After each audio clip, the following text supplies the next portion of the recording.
வாசிக்கலாம். மத்தேயு சுவிசேஷம் 11ஆம் அதிகாரம் 28வது வசனம் 11:28.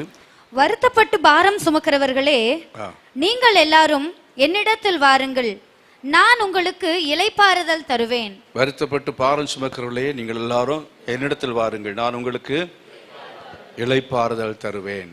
இந்த வசனத்துக்கு இலக்கத்தில் ஸ்தோத்திரம் பண்ணுவோமா? தகப்பனே, இந்த வசனத்தின் மூலமா எங்களோடு கூட பேசும்.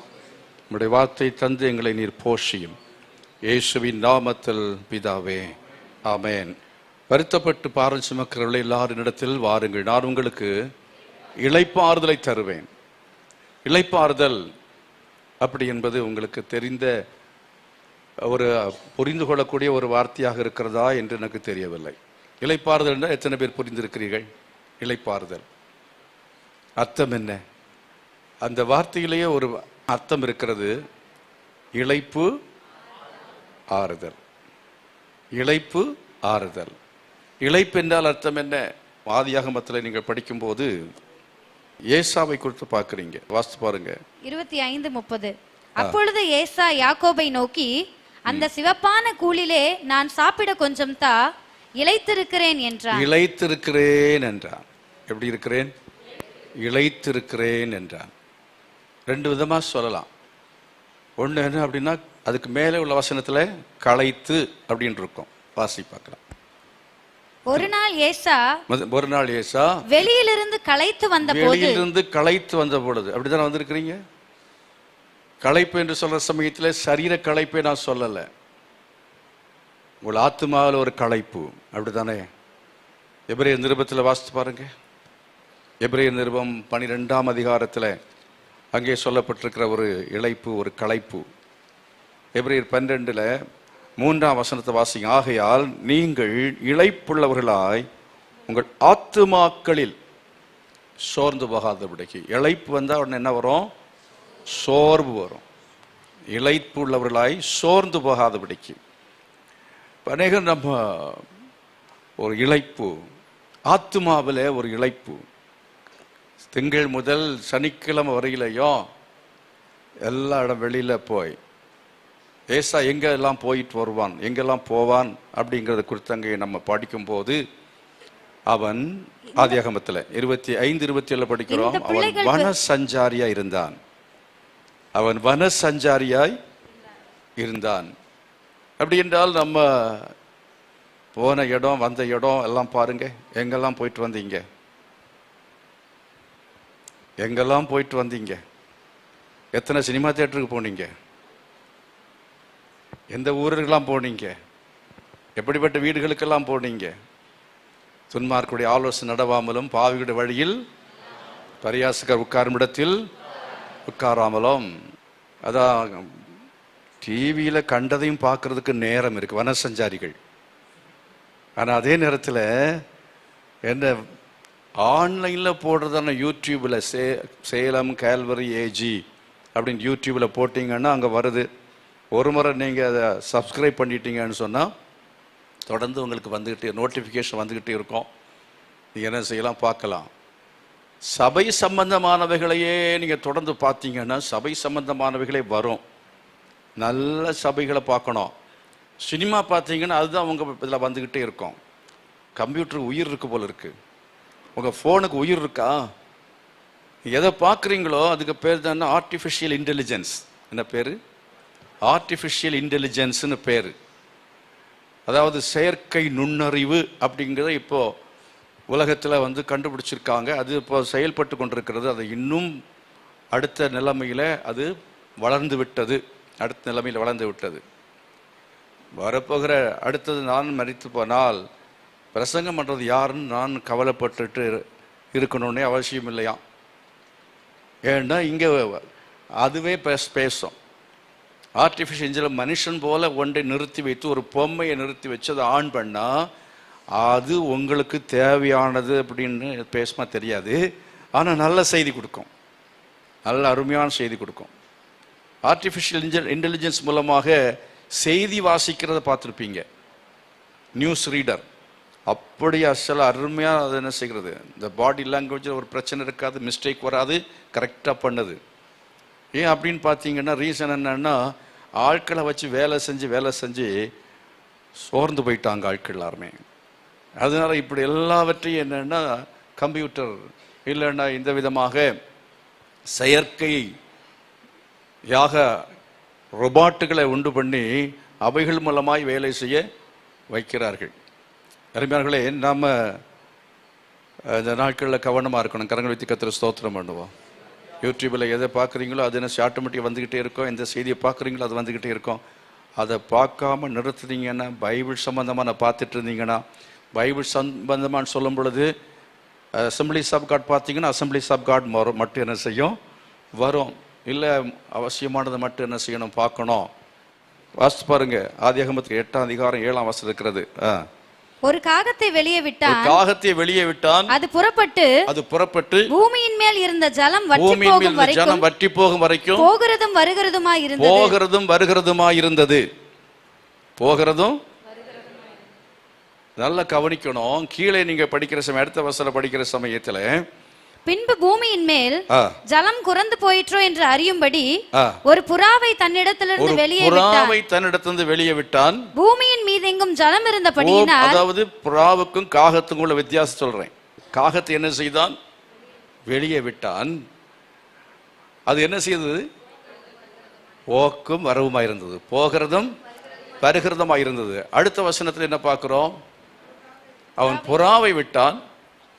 பூமியின் மீதெங்கும் ஜலம் இருந்தபடியால் அந்த புறா தன் உள்ளங்கால் வைத்து இளைப்பாற இடம் காணாமல் திரும்பி பேழையிலே அவனிடத்துக்கு வந்தது. அவன் தன் கையை நீட்டி பேழையிலே அவனிடத்துக்கு வந்தது. நல்லா கவனிக்கணும். பேழையில், அது போகிறதும் வருகிறதும் ஆயிருந்தது. இது பேழையிலே அவனிடத்திற்கு வந்தது. புறா என்ன செய்தது? போய்விட்டு பேழைக்கு உள்ளே அவனிடத்திற்கு வந்தது. கரங்களை வைத்து கர்த்தரை மகிமைப்படுத்துவோமா? அது ஒரு செய்தியை, போன காரியத்தை அதை சொல்லும்படி கரெக்டாக சரியாக அது வந்து சேர்ந்தது. ஆமீன். கரங்களை வைத்து கர்த்தரை மகிமைப்படுத்து. ஹல்லேலூயா. புறாவை குறித்து பார்க்கும் பொழுது, அது கால் வைக்கிறதுக்கு இடம் இல்லாதபடினாலே அது என்ன செய்ததா? அது திரும்ப அவனிடத்துக்கு பேழைக்குள்ளே வந்தது என்று சொல்லி பார்க்கிறோம். கால் வைக்கிறதுக்கு இடம் இல்லைன்னு சொன்னால் அது எவ்வளோ நேரம் பறக்க முடியும்? யோசித்து பாருங்க. பறக்கவே முடியாது. உலகத்திலே உங்களுக்கு இளைப்பாறுதல் இல்லை. உலகத்திலே நீங்கள் போனாலும், உலகத்திலே போய் பறந்து பறந்து பறந்து கடைசியாய் களைத்து போய் என்ன செய்கிறீர்கள்? அங்கே உங்களுக்கு கால் வைப்பதற்கு இடம் இல்லை. உங்களுக்கு இளைப்பாறுதல் கிடைக்கக்கூடிய ஒரே ஒரு இடம் தேவனுடைய சபைதான். உங்களுக்கு கால் வைக்கக்கூடிய இடம், ஒரே ஒரு இடம் இயேசு கிறிஸ்துவுக்குள் தான். கிறிஸ்துவுக்குள் தான் உங்களுக்கு அமைதி, கிறிஸ்துவுக்குள் தான் உங்களுக்கு இளைப்பாறுதல், கிறிஸ்துவுக்குள் தான் உங்களுக்கு சந்தோஷம், கிறிஸ்துவுக்குள் தான் உங்களுக்கு சமாதானம். வெளியிலே இல்லவே இல்லை. நீங்க எவ்வளவுதான் வெளியே சுற்றி பார்த்தாலும், வெளியிலே நீங்கள் சினிமா பார்த்தாலும், வெளியிலே போய் நீங்கள் என்ன குடிக்கிறவனா இருந்தா குடிக்கிறவன்கிட்ட கேளுங்க, குடிக்கிறவனுக்கு என்ன இல்லை? நிம்மதி இல்லவே இல்லை. பேழைக்குள்ள ரெகுலராக போய் திரும்ப வந்து சேருகிற புறாக்களா இருக்க வேண்டும். அப்படி இருக்கிறதான புறாக்களுக்கு தான் என்னன்னா இளைப்பாறுதல் உண்டு. கரங்களை விட்டு கர்த்தரை மகிமைப்படுத்துவா. பேழைக்குள்ள வரும்போது கர்த்தர், அதாவது அந்த புறாவுக்கு எப்படி இளைப்பாறுதல் கிடைத்ததோ அதுக்காக தான் பேழைக்குள்ளே வந்தது. இன்றைக்கு வந்திருக்கிறதான நீங்கள் ஏன் இங்கே வந்திருக்கிறீங்க? வாரம் முழுதும் வெளியில பறந்து பறந்து பறந்து உங்களுக்கு இளைப்பாறுகிறதுக்கான எதுவும் உங்களுக்கு இல்லாததுனாலே நீங்கள் ஞாயிற்றுக்கிழமையில இங்கே வரும்போது, ஞாயிற்றுக்கிழமை எனக்கு ஒரு இளைப்பாறுதல் கிடைக்கும், இந்த பேழையில போனால் அவனுக்கு இளைப்பாறுதல் கிடைக்கும், ஆண்டவரிடத்திலிருந்து நான் சில காரியங்களை என்ன செய்ய கற்றுக்கொள்வதன் மூலமாக எனக்கு இளைப்பாறுதல் கிடைக்கும், தேவ சமூகத்தில் எனக்கு ஆகாரம் உண்டு, அந்த ஆகாரத்தில் எனக்கு இளைப்பாறுதல் கிடைக்கும் என்று சொல்லி தேவ சமூகத்துக்கு வந்திருக்கிறீர்கள். இங்கே வரும் பொழுது களைப்போடு வந்த நீங்கள் போகும்போது எப்படி போவீர்கள்? களைத்தவர்களாக அல்ல, சோர்ந்து போனவர்களாக அல்ல, நீங்கள் பலனடைந்தவர்களாய் கடந்து செல்ல போகிறீர்கள். எத்தனை பேர் விசுவாசிக்கிறீங்க? ஹல்லேலூயா. காகம் என்ன செய்தது? காகத்திற்கு அங்கே வந்து அதுக்கு களைப்பு இருந்ததா இல்லையா என்று தெரியவில்லை. புறாவுக்கு அங்கே என்னன்னா இளைப்பாறுதல் இல்லை, அது உற்சாகமாக பறந்தது. உற்சாகமாக இருந்தது. பேழைக்குள்ளே அதற்கு உற்சாகம் இல்லை, பேழைக்குள்ளே அதுக்கு இளைப்பாறுதல் இல்லை. அவருடைய ரிலாக்ஸேஷன், அதனுடைய சந்தோஷம், அதனுடைய மகிழ்ச்சி எல்லாமே மேலே உட்கார்ந்து இருக்கிறது மட்டுமல்ல, அப்போ அப்போ அது மறுபடியும் கீழே பறந்து போகுது. கட்டுப்பாடு இல்லை பாருங்க. எப்போ ஜன்னலை திறந்தாதான் போக முடியும். அவன் ஜன்னலை திறந்து விட்டான், காகம் போனது. இனி இவர் திறக்கும்போது தானே போனோம். ஆனால் நான் திறக்கும்போது போகிறதுக்கு நான் அடிமையா? நான் மேலே உட்கார்ந்துக்கிறேன், நான் மேலே உட்கார்ந்துக்கிறேன். மேலே உட்கார்ந்துருந்த காகம் அடிக்கடி அதுக்கு போகிறதுக்கு வாய்ப்பு என்னன்னா, அது எப்பெல்லாம் போகணுமோ அப்போல்லாம் சினிமாவுக்கு போகலாம், எப்பெல்லாம் போகலாமோ அப்போல்லாம் என்ன செய்யலாம், உட்காந்து என்னதையும் பார்க்கலாம், எப்படியும் வாடலாம், எப்படியும் ஜீவிக்கலாம். யாரும் கேட்க முடியாது. இங்கே நோவா என்ன செய்ய மாட்டார், எந்த கேள்வியும் கேட்கறதுக்கு அவருடைய கட்டுப்பாட்டுக்குள்ள இல்லை. மேலே பேழைக்கு மேலே உட்கார்ந்து இருக்கிற இந்த காகம் அது என்ன செய்யும்னா, அடிக்கடி பறந்து போய் பிணத்துக்கு மேலே உட்காரும். தண்ணிக்கு மேலே மிதந்து கிடக்கிறது பிணங்கள். நோவா காலத்தில் ஜலப்பிரளயத்தினாலே ஜனங்களெல்லாம் அழிக்கப்பட்டு, மிருகங்கள் அழிக்கப்பட்டு மிதந்து கிடக்கிறது. ஆனால் புறாவுக்கு கால் வைப்பதற்கு விருப்பம் இல்லை, புறாவுக்கு அதன் மேல் உட்கார விருப்பம் இல்லை. அருமைகளே, இந்த அசுத்தமான அந்த பிணத்தை சாப்பிடுவதிலே காகத்துக்கு ஒரு சந்தோஷம், ஒரு மகிழ்ச்சி. அது எப்போ வேண்டுமென்றாலும் போகும், எப்போ வேண்டுமென்றாலும் வரும். அப்படிப்பட்ட கட்டுப்பாடற்ற விசுவாசிகளாய் அசுத்தமான காரியங்களை அனுபவிப்பதிலே நீங்கள் இளைப்பாறி கொண்டிருப்பீர்கள் என்று சொன்னால் அந்த இளைப்பாறுதல் நிலைத்து நிற்பதில்லை. அப்படிப்பட்டதான ஒரு இளைப்பாறுதலை அனுபவித்த ஒரு மனிதனை குறித்து தான் நாம் பரிசுத்த வேதாகமத்திலே வாசிக்கும் பொழுது ஏசாவை குறித்து அங்கே நம்ம படித்தோம். அந்த ஏசாவை குறித்து படிக்கிற சமயத்தில் அவன் களைத்து போனவனாய், இளைத்து போனவனாய் வந்தான்.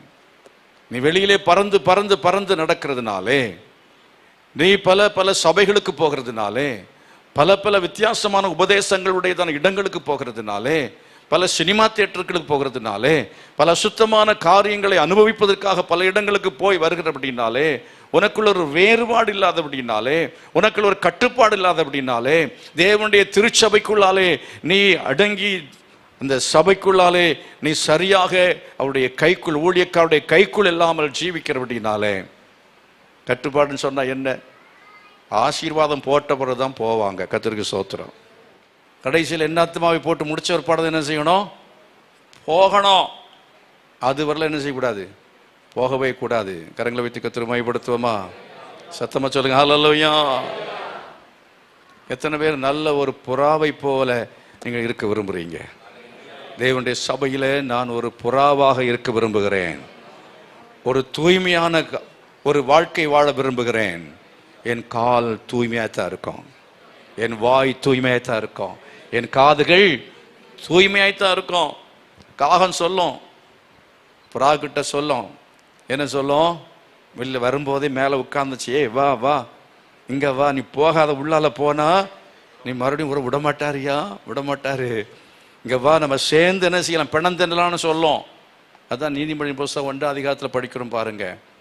எப்படி 1ஆம் அதிகாரத்தில் 11ஆம் வசனம், எங்களோட வா, இரத்தம் சிந்தும்படி நாம் பதிவிருந்து குற்றமற்றிருக்கிறவர்களை முகாந்திரமின்றி பிடிக்கும்படி ஒளிந்திருப்போம், இது தன்னை உடையவளின் உயிரை வாங்கும். அப்படிப்பட்ட தவறான ஆட்களோடு கூட நீ சேர்ந்து கொண்டால், தவறான ஆட்களோடு நீ சேர்ந்து கொண்டால், தவறான இடங்களுக்கு நீ போனால், அது என்ன செய்யும், கடைசியில உயிரை வாங்கும் என்று சொல்லி இருக்கிறது. சாராயம் குடிக்கிற டைம்ல இளைப்பு போகும், களைப்பு கொஞ்சம் போகும் இல்லையா? ஆனால் திரும்ப திரும்ப போறாங்க. போதை மாத்திரை போட்டா ஏன் போடுறீங்க, என் டென்ஷன் போகணும், என் கவலை போகணும், என் பாரம் போகணும். அந்த பாரம் கவலை போகிறதுக்கு டாஸ்மாக்கு போகக்கூடாது, எங்க போனோம், சபைக்கு வரணும். ஆண்டவர் இயேசு சொல்கிறார், வருத்தப்பட்டு பாரம் சுமக்கிறவர்களை நீங்கள் எல்லாரும் என்னிடத்தில் வாருங்கள், நான் உங்களுக்கு என்ன தருவேன், இளைப்பாறுதல் தருவேன் என்று சொல்லி இருக்கிறார். ஆகவே ஆண்டவராய் இயேசுவிடத்திலே வரும் பொழுதுதான் இளைப்பாறுதல், இளைப்பு ஆறும். ஹல்லேலூயா. இளைப்பு மாறும். சில ஆட்களை பார்க்கும் பொழுது தெரியும், இளைத்து போயிருக்கிறது தெரியும். கேட்பாங்க, என்ன பிரதர் ரொம்ப இழைச்சி போயிருக்கீங்களே, கேட்பாங்களா இல்லையா? சிலருக்கு வழக்கமாக அப்படி கேட்குறத வச்சுருக்காங்க. பாஸ்டர் ரொம்ப இழைச்சி போயிட்டீங்களே, சிஸ்டர் கொஞ்சம் இழைச்சி போயிட்டீங்களே, அதுக்கு பதில் சொல்லி எங்களுக்கு தாங்காது. என்னவோ அவங்க சாப்பாடு கொடுக்குற மாதிரியும் நம்ம சாப்பிடாதது மாதிரியும் வழக்கமாக பார்த்த உடனே சிலருக்கு நீங்கள் குண்டாயிட்டீங்களே, உடனே அவங்களுக்கு ஒரு பெரிய கவலை வந்து, ஐயோ நான் குண்டாயிட்டேனா, நீ இழைச்சி போயிட்டீங்களே, இப்படி கேட்டு கேட்டே சாகடிச்சிருவாங்க. அதனால வாயை வச்சுட்டு பேசாமல் இருக்கணும். அவங்க ஆத்மாவில் இழைப்பு இருந்ததுன்னா கண்டுபிடிக்க முடிஞ்சால் கண்டுபிடிங்க. உடம்பு எவ்வளோ இழைச்சி போயிருக்குங்கிறது கண்டுபிடிக்கிறதுக்கு நீங்கள் டாக்டரா என்ன? ஒரு டாக்டர் கேட்குறாருன்னா நீங்கள் கொஞ்சம் இழைச்சி போயிருக்கீங்க சிஸ்டர், என்ன விஷயம் நீங்கள் கொஞ்சம் கவனிச்சா நல்லதுன்னு கேட்டால் நல்லது. ஒழுங்க இங்கே டாக்டர்ஸ் இருக்கீங்க, கர்த்தருக்கு ஸ்தோத்திரம், அவங்க அதை செய்யட்டும். உங்களுக்கு ஏதாவது தெரியுமா? தெரியாது. ஆனால் நீங்கள் என்ன எப்படிப்பட்ட டாக்டராக மாறணும்? டாக்டருக்கு மேலே டாக்டர் என்ன தெரியுமா? முக நாடியை பார்க்கணும். என்ன நாடி? கை நாடி அல்ல, முக நாடி. நல்ல வைத்தியர்னு செய்வார், கை நாடியை பிடிச்சி பார்த்த உடனே என்ன வியாதின்னு சொல்லிடுவார். ஆனால் நம்ம எப்படிப்பட்ட நாடியை பிடிக்கணும்? முக நாடியை பிடிச்சி பார்க்கணும். அப்படி பார்க்கும் பொழுதே ஒருத்தர் உருன்னு இருப்பான், அப்போ தெரிஞ்சிடும் இவனுக்குள்ள ஏதோ இருக்குன்னு தெரியும். உங்கள் வீட்டில் வந்த உடனே ஏறின உடனே மனைவி பார்த்தா முகநாடியை பார்த்தா தெரிஞ்சுக்கலாம். அது தெரிஞ்சு என்ன செய்யுங்க, பக்குவமாக நடந்துங்க, இல்லைன்னா கரண்டி பறக்கும். சரி இன்னைக்கு சரியில்லை, கொஞ்சம் வித்தியாசமாக இருக்கிறா, சரி நம்ம ஒன்றும் கேட்க வேண்டாம், பேசாமல் போயிட்டு இன்னைக்கு கொஞ்சம் பத்திரமா இருக்கணும். அப்படி இல்லைன்னா நடக்கிறதே வேறு. அது மாதிரி ஹஸ்பண்டுகள் முகநாடி வெளியிருந்து வரும்போதே முகநாடியை பார்க்கணும். முகநாடி பார்க்கும்போது டிராஃபிக்கில் ப்ராப்ளம் வந்து வருவார், இல்லை ஆஃபீஸில் பிரச்சனைனால வருவார், எங்கேயோ மோதிட்டு வருவார். வரும்போது ஒரு மாதிரி வருவார் அப்படின்னு சொல்லும்போது நீங்கள் வந்த உடனேயே ஒரு மாதிரி நீங்கள் பேச ஆரம்பிச்சுன்னா அவர் ஒரு மாதிரி மாறிடுவார். அவருடைய இல்லாதபடிக்கு என்ன செய்யணும்னா முகநாடியை பார்க்கறதுக்கு தெரியணும். கரங்களை விட்டு கர்த்தரை மையப்படுத்துவோம். நெகேமியாவுடைய முகம் துக்கமுகமாக இருந்தது, அப்படித்தானா? முகம் துக்கமுகமாக இருந்தது அப்படின்னாலே ராஜா என்ன செய்தான்? அவருக்கு கீழே தான் வேலை செய்கிறான். யார்? நெகேமியா. நெகேமியா அங்கே பானபாத்திரக்காரனாக அதுக்கெல்லாம் தலைவனாக அங்கே இருந்து செயல்படுகிறான். விசாரிப்புக்காரனாக இருக்கிறான், முக்கியமான பணியில் இருக்கிறான். ராஜாவுக்கு அவன் முக்கியமான பணி செய்கிறவன். அவனுடைய முகம் துக்க முகமாக இருந்தது. இப்போ ராஜா அப்படி உட்கார்ந்து சாப்பிட்டுட்டு அப்படி எழும்பி போக வரல, அவனை பார்த்து கேட்டான், உன் முகம் இன்றைக்கு ஏன் துக்கமாக இருக்கிறது என்று கேட்டான். என்ன எத்தனை பேர் கவனிக்கிறீங்க? உங்கள் மனைவி பார்த்து கேட்டிருக்கீங்களா? ஏம்மா கொஞ்சம் ஒரு மாதிரி இருக்கிறேன், கொஞ்சம் முகம் ஒரு மாதிரி துக்கமாக இருக்கேன், கொஞ்சம் சோர்வாக இருக்கிறியே, என்ன பிரச்சனை? உடம்பு சரியில்லையா, இல்லை வேற ஏதாவது பிரச்சனையா, யாராவது ஃபோனில் திட்டினாங்களா, இல்லை ஏதோ ஒன்று நீங்கள் கேட்டு தெரிந்து கொண்டால் என்ன செய்ய முடியும்? அவங்களுடைய சோர்வை நீக்க முடியும். தேற்றரவாளனாகிய பரிசுத்தாவியானவர் செய்கிற வேலையை உங்களுக்குள்ள இருக்கிற பரிசுத்தாவியானவர் கொண்டு நீங்களும் செய்ய முடியும், நானும் செய்யணும். எத்தனை பேர் அதை விசுவாசிக்கிறீங்க? சத்தமா கரங்களை வைத்து கர்த்தரை மையப்படுத்துவோமா? நோவாவுடைய தகப்பன் என்ன எதிர்பார்த்தான்டா, இவன் நம்ம என்ன செய்வான்?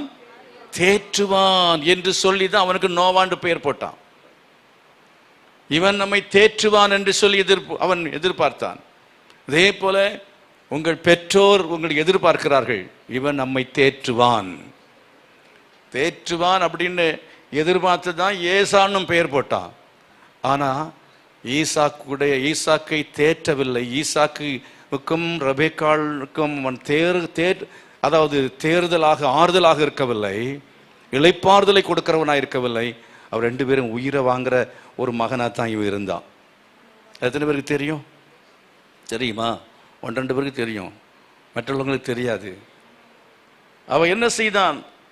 அவன் போய் இஸ்மவேலுடைய சந்ததியிலே பெண்களை கொண்டு அவன் நோவுண்டாக்குற மகனாயிருந்தான். யாருக்கு? ஈசாக்குக்கும் ரெபெக்காளுக்கும் ஏசா ஒரு நோவு உண்டாக்குற மகனாயிருந்தான். அவனுக்கு இளைப்பாறுதலை கொடுக்கவே இல்லை. அருமையானவர்களே, நீங்கள் பரிசுத்தாவினுடைய அபிஷேகத்தை பெற்றுக்கொண்டால், பரிசுத்தாவின் அபிஷேகம் உங்களுக்குள் இருக்கும் என்று சொன்னால் அநேகரை ஆற்றி தேற்ற முடியும். ஹல்லேலூயா! அப்படிப்பட்ட ஒரு ஊழியக்காரனாக நீங்கள் மாற வேண்டும். கிருபைகளையும் வரங்களையும் பெற்றவர்களாக உங்கள் பிள்ளைகளுக்கு நீங்கள் நோவு அதை உண்டாக்குகிற பெற்றோராக இராதபடிக்கு அவர்களை நீங்கள் ஆற்ற வேண்டும், தேற்ற வேண்டும், அரவணைக்க வேண்டும். அவருடைய முக நாடியை பார்த்து விசாரித்து அவங்களோட பேசி வேற ஒன்றும் செய்ய வேண்டாங்க. ஆறுதல் கொடுக்க, தேர்தல் கொடுப்பதற்கு வேற ஒன்றும் செய்ய வேண்டாம். என்ன செஞ்சா போதும் தெரியுமா? அவங்க பிள்ளைங்கிட்ட ஸ்கூல்ல இருந்து வந்தவொடனே உட்கார வச்சு கொஞ்ச நேரம் பேசுங்க. அல்லேலூயா. எங்கள் அப்பா எங்கிட்ட பேசுறதே இல்லை, எங்கள் அம்மா கிட்ட பேசுறதே இல்லை. அப்புறம் ஐ லவ் யூன்னு எவனா சொன்னால் போயிட்டே இருக்கும். புரியுதா? இப்போ ஏன் போகுது? I am very busy. யாரை போல? ஏசா மாதிரி. அதான் படிக்கிறோம். எங்கே படிக்கிறோம்? 25 அதிகாரம் 27 படிக்கிறோம். 25 27 படிக்கிறோம். வாசி பாருங்க. 25 27 ஆதியாகமம். இந்த பிள்ளைகள் பெரியவர்களான போது ஏசா வேட்டையில் வல்லவனும் வனசஞ்சாரியுமாய் இருந்தான். ஏசா வேட்டையில் வல்லவன். டாக்டர் தான், என்ஜினியர் தான், சம்பாதிக்கிறது ரொம்ப பெரிய ஆள் தான். அவர் என்ன வீட்டில் இருக்க மாட்டார். பிஸி பிஸி பிஸி பிஸி பறந்துக்கிட்டே இருப்பார். வன சஞ்சாரியாக இருப்பார். அவன் பிள்ளைகளை பார்க்கறது யார்? மனைவியை பார்க்கறது யார்? மனைவிட்ட பேசுறதுக்கு நேரம் இல்லை. ராத்திரி பகலா மனைவிட்ட எந்த நேரத்தும் கொடுக்கறது நேரம் இல்லை. அவள் என்ன பண்ணுவா? பக்கத்தில் போயிடுவா. பிள்ளைகள் போயிடுவாங்க. அதனால் வன சஞ்சாரியாக இருக்கிற ஆண்கள் ஜாக்கிரதை. வன சஞ்சாரியாய் நாம் இராதபடிக்கு என்ன செய்யணும்? வீட்டில் நேரத்தை செலவு பண்ண, குறித்த நேரத்துக்கு வீட்டுக்கு வரணும். குறித்த நேரத்தில் வீட்டில் இருந்து குடும்ப ஜெபம் நடத்தணும். குடும்பமாக தேவனுடைய சபைக்கு பிள்ளைகளையும் மனைவியும் அழைத்து கொண்டு வர வேண்டும். எத்தனை பேர்? ஆமென், ஹல்லேலூயா. கரங்களை சேர்த்து கர்த்தரை மகிமைப்படுத்துவோமா? நீங்க என்ன செய்யணும்? குடும்பமா தேவனுடைய சபைக்கு அழைத்து கொண்டு வர ஒரு பொறுப்பான குடும்ப தலைவனா இருக்கணும். உங்க பிள்ளை பெற்றோரை கவனிக்கக்கூடியதான நோவு உண்டாக்காத சரியான நல்ல ஒரு மகனாக இருக்க வேண்டும், நல்ல ஒரு மகளாக இருக்க வேண்டும். உங்க அப்பாவுக்கு இளைப்பாறுதல் கொடுக்கணும். அப்ப என்ன செய்வாரு? ஈசாக்கு அதாவது அவர் 100 வயது வாழ முடியும். யாரு? லாமைக்கு வாழ்ந்த ரொம்ப நாள் வாழ்ந்தான். அதே மாதிரி நோவு உண்டாக்காத மகனாக இருந்தா, தேற்றறிவு செய்கிறதான ஒரு நோவாவாக இருந்தா, நோவாவினுடைய தகப்பனுக்கு நீண்ட வாழ்வு. அருமையார்களே, எத்தனை பேர் நீங்க அப்படி ஒரு தீர்மானம் எடுக்க விரும்புறீங்க? பிள்ளைகள்கிட்ட கேட்குறேன். பிள்ளைங்கிட்ட உங்க பெற்றோருக்கு நீங்க நான் நோவு கொடுக்காம அவங்களை இளைப்பாறுதல கடைசி வரையிலையும் நல்ல அவங்கள கவனிக்கணும், அவங்கள சந்தோஷமா வச்சுக்கணும். கடைசியில் அவங்கள நல்ல விதமா அவங்க ஆண்டோட ராஜ்யத்துக்கு போய் சேருவதற்கு ஒத்தாசை, நித்திய இளைப்பாறுதல் அவர்கள் அடைவதற்கு நீங்கள் ஒத்தாசை இருக்க வேண்டும். கரங்களை வைத்து கர்த்தரை மகிமைப்படுத்தால் அல்லேலூயா. உங்க அப்பாவும் அம்மாவும் நரகத்துக்கு போனாங்கன்னா உங்களால் தான் அது நடக்கக்கூடாது. என்ன செய்ய வேண்டும்? அவங்களை கடைசியில் நல்லா கவனிக்கணும். அவங்க சோர்ந்து போகக்கூடாது. அவங்க ஆத்மாவில் இளைத்து போனவர்களாய் கடைசியில் அவர்கள் என்ன செய்யக்கூடாது? அவர் நரகத்துக்கு போய் சேரக்கூடாது. அதுக்காக கடைசியில் ஆஸ்பத்திரியில் இருக்கும் பொழுதும் சரி நல்லா கவனிக்கணும். எனக்கு ஆஸ்பத்திரிலாம் கவனிக்க முடியாது, எனக்கு நான் பிஸியாக இருக்கேன். லீவ் போடு. உங்கள் அப்பாவுக்காக நீ லீவு போடு, உங்கள் அம்மாவுக்காக நீ லீவு போடு. உன் மனைவிக்காக தேவைப்பட்டால் நீ என்ன செய்யணும்? லீவு போடணும். நீ என்ன செய்யணும்? ஓய்வு எடுக்க வேண்டிய நேரத்தில் நீ என்ன செய்யணும்? லீவ் எடுக்கணும். கர்த்தர் அப்படி எடுத்தார். ஆதியாகமத்தில் வாசிக்கிறோம். எங்கே? 2ஆம் அதிகாரத்தில் 6 நாட்கள் வேலை செய்தார், 7ஆம் நாளும் வேலை செய்து கொண்டிருந்தார். இல்லவே இல்லை. 6 நாட்கள் வேலை செய்தார், 7ஆம் நாள் என்ன செய்தார்? தன் கிரியைகளை முடித்து அவர் ஓய்ந்திருந்தார் என்று சொல்லப்பட்டிருக்கிறது. கொஞ்சம் நமக்கு என்ன செய்யணும்? ஓய்வு தேவை. சரீரத்திலும் அப்படி உங்களுக்கு ஓய்வு எடுக்க வேண்டும். சில நபர்கள் என்ன செய்யறாங்க? நான் சம்பாதிக்காட்ட யார் சம்பாதிக்கிறது? என் பிள்ளைகளுக்கு சம்பாதித்து, என் பேர பிள்ளைகளுக்கு சம்பாதித்து வைக்கணும்னு சொல்லி ஓட்டமா ஓடுறீங்க. தேவ சமூகத்தில் நீ உட்காராமல், தேவ சமூகத்தில் நீ இளைப்பாராமல் நீ ஓடிக்கொண்டே இருப்பாய் என்றால் உனக்கு இளைப்பாறுதல் கிடைக்கவே கிடைக்காது. தேவனுடைய சபைக்கு வராமல் நீ ஓடிக்கொண்டே இருப்பாய் என்றால் உன் வாழ்க்கையில் இளைப்பாறுதல் கிடைக்கவே கிடைக்காது. முடிவு என்ன? அது தன்னை உடையவனின் உயிரை என்ன செய்யும்? வாங்க. எதனால நீ ஓடுகிறாய்? பொருளாசை. காகம் ஓடுனது பாருங்க. காகம் ஓடுனது மாதிரி ஓடிக்கொண்டே இருக்கிற பிணம், அசுத்தம், உலகம், பொருளாசை, இச்சையான காரியங்கள், அவைகளுக்கு பின்னால் நீ ஓடிக்கொண்டிருப்பாய் என்று சொன்னால் அருமையானவர்களே, நாம் ஒன்றை புரிந்து கொள்ள வேண்டியது அவசியம். காகம் கர்த்தருக்கு பயன்படாது, புறா தான் கர்த்தருக்கு பயன்படும். கர்த்தருக்கு என்று சுகந்த வாசனையான பலியாக வேண்டும் என்றால் புறாவைத்தான் கர்த்தர் தெரிந்து கொள்வார். நீ அசுத்தமான வாழ்க்கை வாழுகிறவனாக, சபைக்கு மேலே, ஆலயத்துக்கு மேலே உட்கார்ந்து இருக்கிற ஆளாக, நீ எப்பவுமே மேலே இருக்கிற காகங்களா இராதபடிக்கு காகங்களை இறங்கி வாருங்கள். கர்த்தர் உங்களை ஆசீர்வதிப்பார். கரங்களை வைத்து கர்த்தர் மகிமைப்படுத்துவோமா? நீ காக்காவா இருக்கக்கூடாது, என்ன செய்யணும்? புறாவா இருக்கணும். எத்தனை பேர் அப்படி இருக்க விரும்புறீங்க? உங்க சுகந்த வாசனையான பலியாய் கர்த்தர் என்ன செய்வார்? உங்களை அவர் ஏற்றுக்கொள்ளத்தக்கதாக, உங்க ஆராதனைகளை ஏற்றுக்கொள்ள, உங்களை அங்கீகரிக்கத்தக்கதான ஒரு நல்ல பரிசுத்த வாழ்க்கை வாழ விரும்புகிற ஆட்கள் கரங்களை வைத்து கேளுங்க. ஆண்டவரே, நான் அப்படி வாழத்தக்கதான கிருபை எனக்கு தாரும் என்று சொல்லி கேளுங்க. ஆமென், ஹல்லேலூயா. பரிசுத்தத்தில் தான் இருக்கிறது இளைப்பாறுதல். அசுத்த வாழ்க்கையில இளைப்பாறுதல் இருப்பது போல தெரியும், ஆனா அது உயிரை என்ன செய்யும்? வாங்கும். ஆகவே தான் நீங்க எபிரேயர் 12:17 சொல்லப்பட்டிருக்கு, ஆகாதவன் தள்ளப்பட்டான். யார்? ஏசா. ஆகாதவன் என்று தள்ளப்பட்டான். அவன் அழுதும் அவன் கண்ணீர் விட்டும் மனமாறுதலை காணவில்லை என்று சொல்லி பார்க்கிறோம். அருமையார்களே, ஆண்டவர் உங்களுக்கு கொடுத்ததான வாழ்க்கை இந்த ஒரே வாழ்க்கை. இந்த வாழ்க்கையில நீங்கள் என்ன செய்ய வேண்டும்? ஆண்டவருக்காக நடக்க வேண்டும், பரிசுத்தமாய் ஜீவிக்க வேண்டும். அப்படி ஜீவித்து அந்த நித்திய இளைப்பாறுதலுக்குள்ளே பிரவேசிப்பதற்கு உங்களை ஆயத்தப்படுத்திக் கொள்ள வேண்டும். எத்தனை பேர் விரும்புறீங்க? ஹல்லேலூயா. இந்த பரலோகத்தில் இந்த நித்தியமான இளைப்பாறுதலை கர்த்தர் உங்களுக்கு வைத்திருக்கிறார். அதை நீங்கள் சுதந்திரித்துக் கொள்வதற்காக என்ன செய்ய வேண்டும்? நீங்கள் பரிசுத்தமான வாழ்க்கை வாழ வேண்டும். ஏசாவை போல நாங்கள் இருக்கக்கூடாது. அங்கே வாசிங்கள் எபிரேயர் 12:16. ஒருவனும் வேசிக்கல்லனாகவும் ஒருவேளை போஜனத்துக்காக தன் சிரேஷ்ட புத்திர பாகத்தை விற்று போட்ட ஏசாவை போல சீர்கெட்டவனாகவும் இராதபடிக்கு எச்சரிக்கையாயிருங்கள். அல்லேலூயா. அருமையானவர்களே, உங்க வாழ்க்கை அது சரியாக இருக்கணும், நேர்மையாக இருக்க வேண்டும், கட்டுப்பாடுள்ளதாக இருக்க வேண்டும். அவனை பார்க்கிற சமயத்தில் அவன் எப்படியெல்லாம் வாழ்ந்தான் அப்படின்னு பார்த்தா, அவன் வனசஞ்சாரியாக இருந்து வீட்டுக்கு வர சமயத்தில் இளைத்து போய் வந்தான், களைத்து வந்தான். அப்புறம் இளைப்பு. உங்கள் ஆத்மாவிலே அடிக்கடி சோர்வு, உங்கள் ஆத்மாவிலே சோர்வு வந்தால் உங்கள் சரீரம் தானாக களைத்து போகும். அப்புறம் சரீரமும் இளைக்கும், உங்கள் ஆத்மாவை என்ன செய்யும்? இளைக்கும். அப்படினாலே உங்கள் ஆத்மாவை குறித்து எச்சரிக்கையாயிருங்கள். உங்கள் ஆத்மாவை நீங்கள் கெடுத்து விட்டால், உங்கள் ஆத்மாவிலே குற்ற உணர்வு இருக்கும் என்றால் நிச்சயமாகவே உங்களுடைய சரீரமும் இளைக்கும். உங்கள் சரீரம், சில பிள்ளைகளுடைய சரீரம் இளைக்கும்.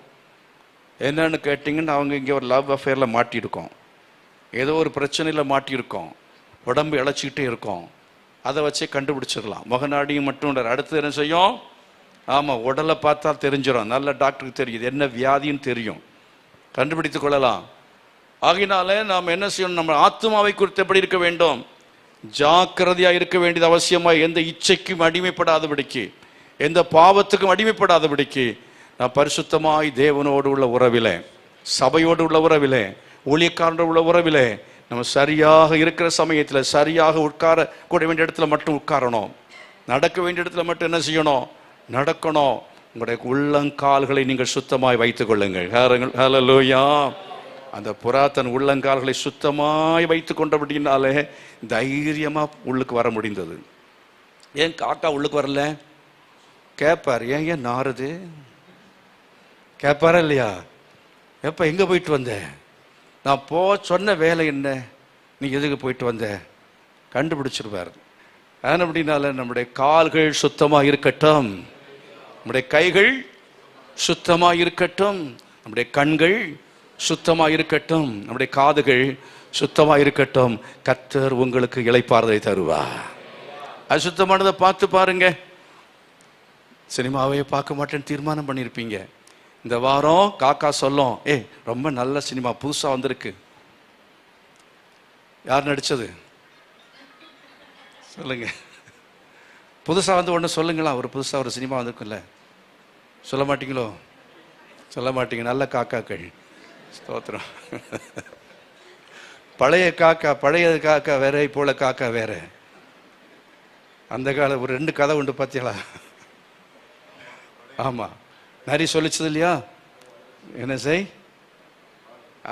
வாயை திறந்து வடையை போட்டுச்சு. இப்போ உள்ள காக்கா என்ன சொல்லும், அதெல்லாம் காலுக்கள் வச்சுட்டு பாட்டு பாடிச்சுதான். புரிஞ்சுதா? தந்திரமான காக்காக்கள். இப்படி தந்திரமான காக்காக்களா இருக்கிறீங்களா? ரொம்ப ஜாக்கிரதையாக நம்ம இருக்கணும். தெய்வ சமூகத்தில் நம்ம எல்லாரும் நம்ம ஜெபம் பண்ண போகிறோம். அதுக்கு முன்னால் சொல்கிறேன், கிரியை செய்யலைன்னா சும்மா இருந்தால் அவனுக்கு இளைப்பாறுதல் வராது. சும்மா இருந்தால் இளைப்பாறுதல் வராது. சிலருக்கு சும்மா இருந்தால் அப்படியே நம்ம இருக்கலாம். நம்ம வீட்டில் 24 மணி நேரம் சும்மா இருக்கிற சோம்பேறிகளுக்கு என்ன வராது, இளைப்பாறுதல் வரவே வராது. வீட்டில் சுறுசுறுப்பாக வேலை செஞ்சு பாருங்கள், உடம்புக்கு நல்லது, உள்ளத்துக்கும் நல்லது. சகோதரி மாதிரி ஒரு ரசம் மட்டும் வச்சுக்கிட்டு உட்கார்ந்துருந்தேன்னா குடும்பத்தாருடைய உடம்பும் என்ன செஞ்சிடும், சரீரம் கெட்டு போயிடும், உடம்பும் போயிடும், நிம்மதியும் போயிடும். வீட்டில் சண்டை வரும். வீடு சுத்தமாக இல்லைன்னா வீட்டில் என்ன வரும், சண்டை வரும். இளைப்பாறுதல் வரவே வராது. சண்டை வந்தால் இளைப்பாறுதல் இருக்குமா? இருக்கவே இருக்காது. அதனால் என்ன செய்யுங்க, வீட்டை பெருக்கின வீட்டை திரும்ப திரும்ப பெருக்குங்க, உடம்புக்கு நல்லது. தொடச்சதை திருப்பி திருப்பி என்ன செய்யுங்க, துடைங்க. துவைச்ச துணி திருப்பி திருப்பி துவைங்க, உடம்புக்கு நல்லது. அப்படி சொன்னாலும் அப்படியே பண்ணிட்டு உட்கார்ந்துருக்காதுங்க. பைபிளையும் படிங்க, கரங்களை வைத்து கர்த்தரை மகிமைப்படுத்துவா. ஆன்லைன் ஜெபத்துக்கு வாங்க. அப்படி செஞ்சீங்கன்னா உடம்புக்கும் ஆரோக்கியம், மனசுக்கும் ஆரோக்கியமா இருக்கும். 4 வேலையை செஞ்சு பாருங்க, மனசுக்கு என்ன ஆரோக்கியம் தெரியுமா, என்ன சந்தோஷமா இருக்கும். வீடு அழுக்க ஆரம்பிச்சு, நான் செஞ்சு முடிச்சுட்டேன், ஒரு என்ன சமாதானம், ஒரு அமைதி, ஒரு ரிலாக்ஸேஷன், ஒரு இளைப்பாறுதல். உங்களுக்குள்ளால இருக்கும் டென்ஷன், மன அழுத்தம், இதெல்லாம் போக வேண்டும் என்று சொன்னால் நீங்க சும்மா இருக்கவே கூட. சும்மா இருந்தால் டென்ஷன் வரும், அதே மாதிரி டிப்ரெஷன் வரும். டிப்ரெஷன் யாருக்கு அதிகமாக வரும்னா, வேலை இல்லாமல் இருக்கிற வயசான ஆட்களை பாருங்க, டிப்ரெஸ்டாக இருப்பாங்க. ஏன்னா ஒரு வேலையும் செய்ய அவங்களுக்கு முடியாது, அப்படியே இருப்பாங்க. அவங்களுக்கு டிப்ரெஷன் வரும். ஆகவே சும்மா இருக்காம நம்மால் முடிந்தது எதையாவது செய்யணும், ஊழியத்தை செய்யணும், நீங்கள் குடும்பத்தின் காரியங்களை செய்யணும். அப்படி செய்தால் உங்கள் வாழ்க்கையில் கர்த்தர் நல்ல இளைப்பாறுதலை அவர் தருவார். எல்லாம் எழுப்பி நிற்போமா? சமயம் இல்லாதனால நான் முடிக்கிறேன்.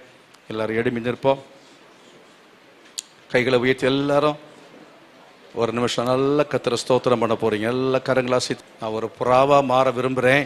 கர்த்தர் உங்களுக்கு இளைப்பாறுதலை தருவார். ஆமென். மேலே இருக்கிறத வரை இளைப்பாறுதல் குறையும். நல்ல ஸ்தோத்திரம் பண்ணுங்க பார்க்கலாம். நல்ல ஸ்தோத்திரம் பண்ணுங்க. ஹல்லேலூயா. ஸ்தோத்திரம், ஸ்தோத்திரம், ஸ்தோத்திரம், ஸ்தோத்திரம். தேவ பிரசன்னத்தில் உங்களுக்கு ஆறுதல், தேவ பிரசன்னத்தில் உங்களுக்கு ஆறுதல். ஆமென். ஹல்லேலூயா. தேவ பிரசன்னத்தில் கர்த்தர் உங்களுக்கு ஆறுதலை வைத்திருக்கிறார். இந்த நேரத்தில் நீங்கள் இளைப்பாறுதலை பெற்றுக்கொள்ள நேரம் நல்ல கரங்களை வைத்து ஸ்தோத்திரம் பண்ணும் பொழுது தேவ பிரசன்னம் நம்ம மத்தியில் இறங்கும். தேவ பிரசன்னம் தான் ஆறுதலை தரும். தேவ பிரசன்னம் தான் சமாதானத்தை தரும். தேவ பிரசன்னம் தான் உங்களுடைய வாழ்க்கையிலே இளைப்பாறுதலை தரும். ஹல்லேலூயா. நீங்க வந்து சும்மா உட்கார்ந்து போனதுனால இளைப்பாறுதல் இல்லை. நீங்கள் அவசரமாய் வந்து அவசரமாய் ஓடி போனதுனால இளைப்பாறுதல் இல்லை. கடைசி வரை இருந்து தேவனுடைய பிரசன்னத்தை அனுபவிக்க வேண்டும். கைகளை வைத்து, ஆண்டவரே வசனங்களுக்கு ஒப்பு கொடுக்கிறேன் என்று சொல்லுங்கள், வார்த்தைகளுக்கு ஒப்பு கொடுக்கிறேன் என்று சொல்லுங்கள். நல்ல கைகளை வைத்து தேவ சமூகத்தை எல்லாம் ஜெபம் பண்ணுங்க. ஹல்லேலூயா. உமக்கு ஸ்தோத்திரம், ஸ்தோத்திரம், ஸ்தோத்திரம், ஸ்தோத்திரம், ஸ்தோத்திரம். ஆண்டவரே நன்றியோடு உமக்கு ஸ்தோத்திரம். நல்ல ஸ்தோத்திரம் பண்ணுங்க. தேவ பிரசன்னத்தால் நிரப்பப்படுங்க. அபிஷேகத்தால கர்த்தர் உங்களை நிரப்புவாராக.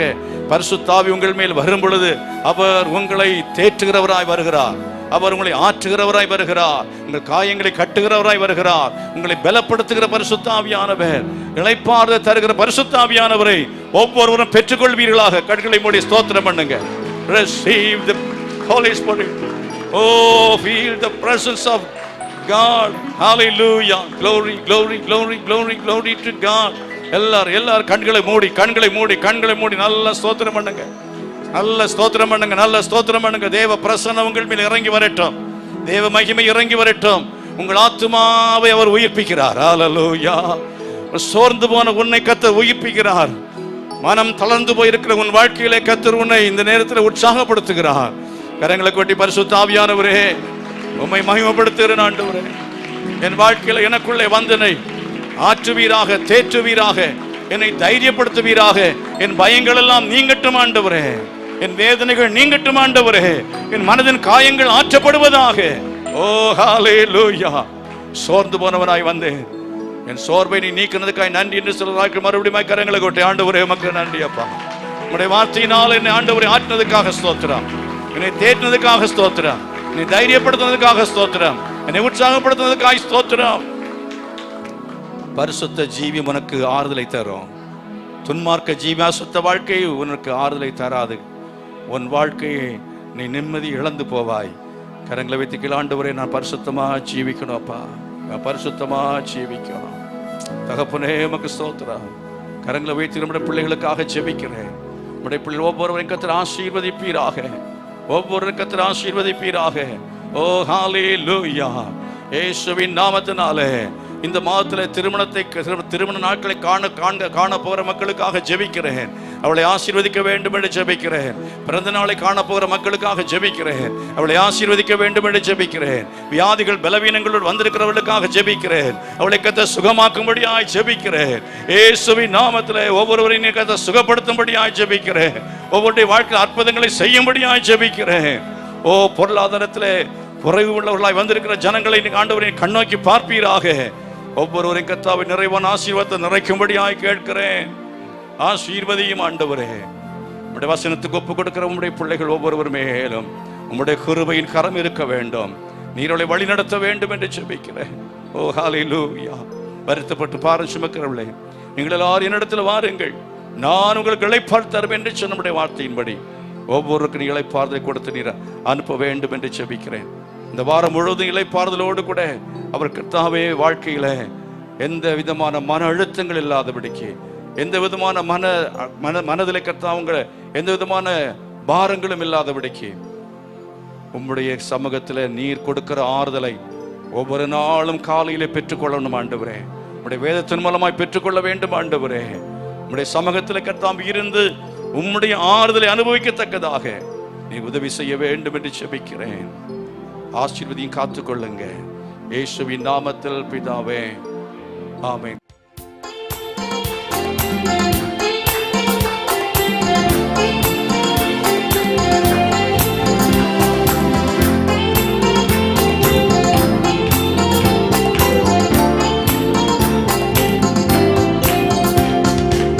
நிர்மூலமாகாததும் இன்று நிலைப்பதும் வழுவாமல் இருப்பதும் கிருபையே.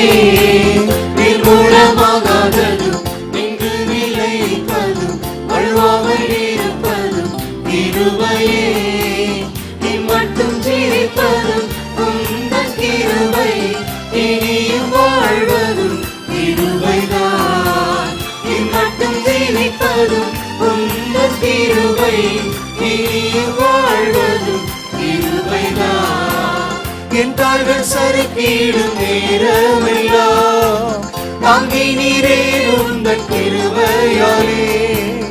என் கால்கள் சறுக்கிடும் நேரமெல்லாம் தாங்கி நீரே உந்தன் கிருபையாலே.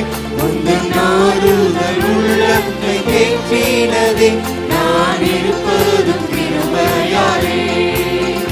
உந்தன் ஆறுதல் உள்ளத்தை தேற்றினதே, நான் இருப்பதும் கிருபையாலே. நிர்மூலமாகாததும் நின்று நிலைப்பதும் வழுவாமல் இருப்பதும் கிருபையே. நிர்மூலமாகாததும் நின்று நிலைப்பதும் வழுவாமல் இருப்பதும் கிருபையே.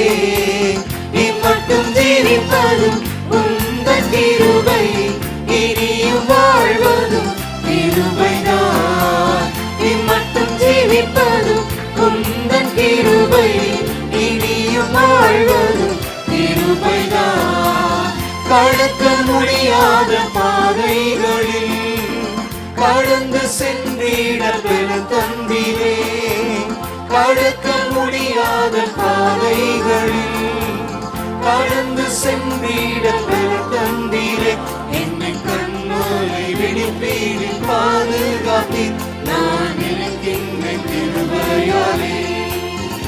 என்னை கண்மலை விழிப்பீரில் பாதுகாத்தீர், நான் விழுகின்றேன் கிருபையாலே.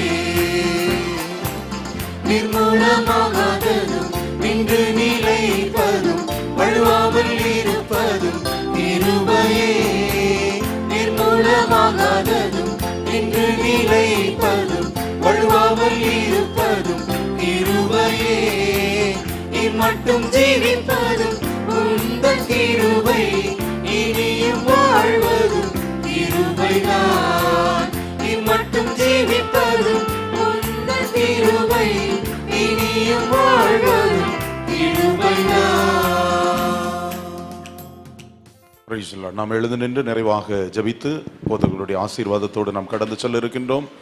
அன்பின் பரலோக பிதாவே, நீர் எங்களோடு பேசினதற்காக உமக்கு ஸ்தோத்திரம். உம்மை துதித்து பாடி உம்மை ஆராதிக்கவும் தொடர்ந்து சத்திய வார்த்தைகளை நாங்கள் தெளிவாக புரிந்து கொள்வோம். கர்த்தர் எங்களுக்கு கிருபை தந்தீர். புறாக்களை போல நாங்கள் வாழ எங்களை அர்ப்பணித்திருக்கிறோம். காகம் போன்ற வாழ்க்கை எங்களுக்கு வேண்டாம் ஆண்டவரே. நீர் விரும்புகிற வண்ணமாக உம்மோடு இணைந்து நாங்கள் வாழ வேண்டும். பேழைக்குள்ளே காண்கிற கர்த்தருடைய மகிமையை நாங்கள் பெற்று இந்த உலகத்திற்கு எடுத்துச் சொல்லுகிறவர்களாக இருக்க வேண்டும். எல்லாவற்றுக்கும் மேலே உமக்கு பயனுள்ளவர்களாக நாங்கள் காணப்பட புறாக்களைப் போல நாங்கள் கபடற்றவர்களாக இருக்க வேண்டும். நற்செய்திகளை மற்றவர்களுக்கு சொல்லுகிறவர்களாக ஆண்டவரே நாங்கள் காணப்பட வேண்டும். அப்படியாக நாங்கள் வாழ்ந்து எங்கள் சபைக்கும் இந்த உலகத்திற்கும் சாட்சி உள்ளவர்களாய் காணப்பட ஆண்டவர் எங்களுக்கு தாரும். அப்பொழுது எங்களுக்கு ஒரு நித்திய இளைப்பாறுதல் உம்மிடத்திலிருந்து கிடைக்கும் என்கிற விசுவாசத்தோடு எங்களை தாழ்த்தி அர்ப்பணித்து கடந்து செல்லுகிறோம். ஜீவனுள்ள எங்கள் நல்ல பிதாவே, அவை நாம் சேர்ந்து சொல்லுவோம். என் ஆத்துமாவே கர்த்தரை ஸ்தோத்திரி. பரிசுத்த நாமத்தை ஸ்தோத்திரி. என் ஆத்துமாவே கர்த்தரை ஸ்தோத்திரி. கர்த்தர் செய்த சகல உபகாரங்களையும் மறவாதே. ஆமென். நம்முடைய கர்த்தர் ரட்சகருமாய் இருக்கிற இயேசு கிறிஸ்துவின் கிருபையும் பிதாவாகிய தேவனுடைய அன்பும் பரிசுத்த ஆவியானுடைய அந்யோன்யமும் சமாதானம் பாதுகாவலும் நம் அனைவரோடும் சகல பரிசுத்தவான்களோடு கூட இன்றும் இன்றைக்கு நிலைத்திருப்பதாக. ஆமென். God bless you. கர்த்தர் உங்களை ஆசீர்வதிப்பாராக.